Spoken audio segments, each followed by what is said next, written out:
আমি আমার এলাকাতে বগুড়াতে একটা জায়গা বানিয়েছি, রোডসের একটা জায়গা ছিল।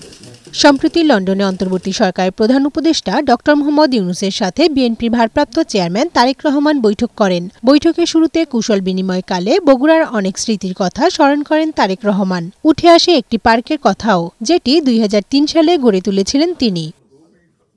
7.5 একরের পার্কটিতে স্বাস্থ্য সচেতনদের হাঁটার ব্যবস্থা ছিল, বসার জন্য বানানো হয়েছিল বেঞ্চ, সেই সাথে রাতে চলাচলের সুবিধার জন্য করা হয়েছিল পর্যাপ্ত আলোর ব্যবস্থা।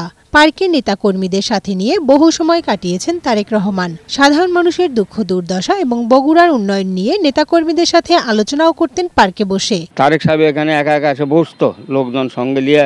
স্থানীয়দের অভিযোগ, আওয়ামী ফ্যাসিস্ট সরকারের সময় পার্কের রক্ষণাবেক্ষণের কোনো উদ্যোগ নেওয়া হয়নি।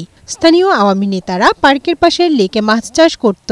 বর্তমানে কচুরিপানা আর নোংরা পানিতে লেকটির সৌন্দর্য হারিয়েছে। নোংরা আবর্জনা আর অস্বাস্থ্যকর পরিবেশের কারণে হাঁটা বন্ধ করে দিয়েছে স্থানীয়রা।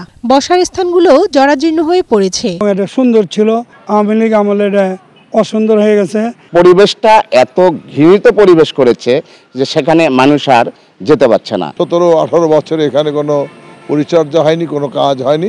সড়ক ও জনপথ বিভাগের দায়িত্বে থাকা পার্কটিকে সংরক্ষণের জন্য নতুন করে উদ্যোগ নিয়েছে জেলা প্রশাসন।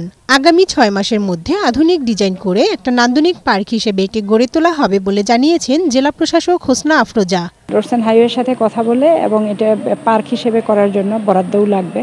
এটি আমরা আশা করি কাজ শুরু করলে 6 মাসের মধ্যে সম্ভব। তারেক রহমানের স্মৃতি বিজড়িত পার্কটি আবারও প্রাণ ফিরে পাবে, এমনটাই প্রত্যাশা স্থানীয়দের। কানিজ নুসরাত, বৈশাখী সংবাদ।